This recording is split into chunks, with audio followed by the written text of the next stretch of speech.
My name is Amy Williams. My life as a military wife was never easy. I knew from the moment I married a soldier that sacrifices and hardships would be a part of our journey. I never imagined it would be this difficult.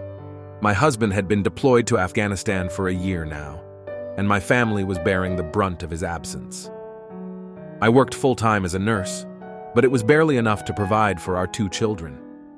To make matters worse, I had volunteered countless hours to help other military families in need. It was my way of giving back to a community that had become my family in the absence of my own. The burden of loneliness is a relentless companion, gnawing at the edges of my soul as I long for my husband's comforting presence. Our children, innocent souls robbed of their father's embrace, navigate the tumultuous waters of childhood with a palpable absence in their hearts. Nights become a poignant ritual of tucking them into bed, their yearning gazes searching for a familiar face that remains a distant memory. We communicated through letters and occasional phone calls, but it wasn't the same as having him physically present in our lives. But even in my husband's absence, I continued to stay strong and carry on with our daily routine.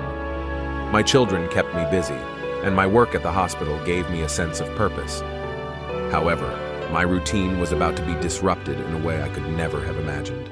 I never imagined that a man like Donald Trump, the former president of the United States, would have played such a significant role in my life. One day, I received an unexpected phone call. It was from an unknown number, and I almost didn't answer it. But something inside me told me to pick up the call, and I'm glad I did. It was Donald Trump on the other end of the line. Initially, I thought it was a prank call, but his serious tone and the information he had about my husband made me realize that it was real. President Trump informed me that he had met my husband during his visit to Afghanistan. He praised his bravery and courage and told me that my husband was injured during a bombing while serving on the front lines. My heart sank. But then President Trump told me that he was doing everything in his power to help bring my husband back home safely. President Trump's involvement in my husband's rescue was nothing short of remarkable. It wasn't just a casual promise made over the phone. President Trump had immediately sprung into action, utilizing his network of contacts within the military and government to mobilize a rescue mission. He personally called upon high-ranking officials, emphasizing the urgency of the situation and the need for swift action. His determination was evident in the flurry of activity that followed. Intelligence agencies scoured every available piece of information to pinpoint my husband's location, while special operations teams were deployed to extract him from the dangerous territory where he was trapped. As I listened to the accounts of those involved in the rescue operation, I couldn't help but feel a sense of awe at the magnitude of President Trump's influence. Despite the complexities and challenges of the situation, he had navigated through bureaucratic red tape and political obstacles to ensure that my husband's life was saved. It was a testament to his leadership and compassion, qualities that often went unrecognized amidst the polarizing debates surrounding his presidency. In that moment, I saw a different side of Donald Trump, a side that was dedicated to serving others, even in the face of adversity. It was a chilly evening, and I had just returned from a long day at work. As I walked into the gathering, I noticed a commotion at the entrance. There were journalists and news reporters crowding around someone. I couldn't quite make out who it was, but as I got closer, my heart stopped. It was my husband. He was home, standing there in his uniform, looking handsome as ever. I couldn't believe my eyes. I stood frozen, trying to process what was happening. My husband had surprised us all by returning from his war. It was an emotional reunion, and I couldn't hold back my tears. My children were ecstatic, and it was a moment we had all been waiting for. But the surprise didn't end there. A few days later, I received an invitation to attend the State of the Union address in Washington, D.C. I was confused about why I had been invited, but I soon found out that it was because of my dedication and service to the military community. My husband had been chosen to be a part of the president's address, and I and my family were to be recognized for our sacrifices and contributions to the military community. I couldn't believe it. I was nervous and excited all at once. The day arrived, and we were flown to Washington, D.C., all expenses paid. It was a surreal experience. We were ushered into the Capitol building and seated in a special section reserved for military families. As I looked around, I saw familiar faces, all representing their loved ones who were serving overseas. As Trump began his address, my heart swelled with pride as my husband stood tall, representing the brave soldiers who were fighting for our country. I couldn't help but think of the sacrifices he had made, being away from his family for years at a time. But then something unexpected happened. The president mentioned my name and my family's name, thanking us for our service and sacrifices. I couldn't hold back my tears as the entire room erupted into applause. My husband held my hand tightly, and I knew that this was a moment we would never forget. After the address, we were invited to meet the president personally. He thanked us individually, and I felt so honored and proud to be representing all the military families out there. The night ended with a special dinner hosted for us, and it was an evening I would never forget.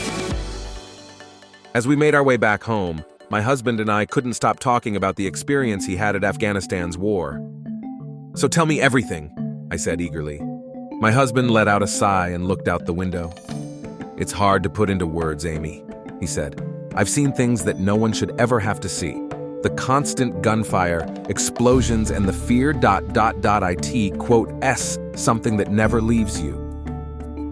My heart sank as I saw the pain in his eyes. "I'm so sorry," I said, reaching out for his hand. Trump's decision to prioritize peace was a turning point in our lives. It wasn't just about my husband's rescue. It was about his broader vision for ending the cycle of conflict and bringing stability to war-torn regions like Afghanistan. In the midst of a tumultuous political landscape, President Trump's stance on foreign policy often drew both praise and criticism. But in this instance, his commitment to prioritizing peace over political posturing was undeniable. His decision to intervene in my husband's case wasn't just a strategic move to boost his approval ratings or garner positive press coverage. It was a reflection of his genuine belief in the importance of upholding the values of humanity and compassion, even in the face of entrenched geopolitical tensions. For President Trump, the rescue of one soldier represented more than just a successful mission. It was a tangible example of his administration's commitment to putting American lives first and foremost. It was a stark departure from the rhetoric of endless warfare that had dominated previous administrations, and it sent a powerful message to the world that the United States was willing to go to great lengths to ensure the safety of its citizens, no matter where they were stationed. But perhaps what was most remarkable about President Trump's decision to prioritize peace was the ripple effect it had on our family and the broader community. As news of my husband's rescue spread, it served as a beacon of hope for countless other families who were waiting anxiously for word of their loved ones serving overseas. In the days following my husband's return, we received an outpouring of support from friends, neighbors, and even strangers who had been following his story. They saw in President Trump's actions a glimmer of hope for a brighter future, one where conflicts could be resolved through diplomacy and dialogue rather than violence and bloodshed. And while the road to lasting peace in Afghanistan was still fraught with challenges, President Trump's decision to prioritize peace served as a catalyst for renewed efforts to find a diplomatic solution to the ongoing conflict. His administration worked tirelessly to engage with all stakeholders involved, from regional powers to insurgent groups, in an effort to lay the groundwork for a sustainable peace process. In the months that followed, I watched with a mixture of pride and gratitude as my husband played a role in these diplomatic efforts, drawing on his first-hand experience to provide valuable insights into the realities of life on the ground in Afghanistan. It was a stark reminder of the human cost of war, a cost that President Trump was determined to minimize at all costs. As I reflect on those tumultuous days, I'm reminded of the profound impact that one individual can have on the course of history. President Trump's decision to prioritize peace wasn't just a political maneuver. It was a reflection of his deeply held beliefs and values. In a world often characterized by division and discord, his willingness to extend a hand of friendship to those in need served as a beacon of hope for millions around the globe. And while his presidency may have come to an end, the legacy of his commitment to peace will continue to inspire future generations to strive for a world where conflicts are resolved through dialogue and understanding rather than force and coercion. As for our family, we will forever be grateful to President Trump for his role in bringing my husband back home safely. His decision to prioritize peace not only changed the course of our lives, but also reaffirmed our belief in the power of compassion and humanity to overcome even the most daunting of challenges. In contrast to the chaos unfolding in Afghanistan, Trump's presidency had been marked by a sense of stability and progress, but President Biden's administration had taken a different approach. The bloodshed and suffering have not been avoided. When Trump's term ended, the world was facing a pandemic, but there was still a sense of hope and stability. However, within a few months of Biden taking office, chaos erupted in Afghanistan. This once peaceful country was now plunged into a state of turmoil and bloodshed, and it seemed like there was no end in sight. Under Trump's presidency, the United States had worked to establish a ceasefire and bring about peace talks between the Afghan government and the Taliban. The progress was slow, but there was hope for a peaceful transition of power. However, President Biden's administration took a different approach. They decided to withdraw all U.S. troops from Afghanistan, stating that it was time for the Afghan government to take charge. This decision was met with mixed reactions. Many praised Biden's decision to end the forever war, while others expressed concern about the repercussions of leaving Afghanistan in a fragile state. As an observer, I watched as the situation in Afghanistan started to unravel. The Taliban, taking advantage of the U.S. withdrawal, launched a series of attacks and quickly gained ground. The Afghan government, already weakened by corruption and political divisions, struggled to fend off the insurgents. The violence and bloodshed that ensued were devastating. Families were torn apart, cities were destroyed, and innocent civilians became the casualties of a war they never asked for. The progress that had been made towards peace and stability under Trump's administration seemed to dissipate in the blink of an eye. As I traveled through the war-torn country, I saw the despair and desperation in the eyes of the people. It was a far cry from the progress and stability that I had witnessed just a few years ago. The contrast between Trump and Biden's approach to handling the situation in Afghanistan was stark. Under Trump, there was a strong military presence, and the U.S. worked closely with the Afghan government to fight against the Taliban. There was also a focus on rebuilding infrastructure and establishing a functioning government. On the other hand, Biden's administration decided to rely solely on diplomacy and withdraw U.S. troops, despite warnings from his own military advisors. As the violence in Afghanistan escalated, many began to question whether the U.S. should have remained involved in the region. The situation seemed to spiral out of control, with terrorist attacks on the rise and the Taliban gaining more ground. The sense of stability and progress that was once felt during Trump's time in office had been replaced with chaos and suffering. I continued to observe the situation, hoping to see some glimmer of hope in the midst of the turmoil. However, as the months went by, it became clear that there was no easy solution.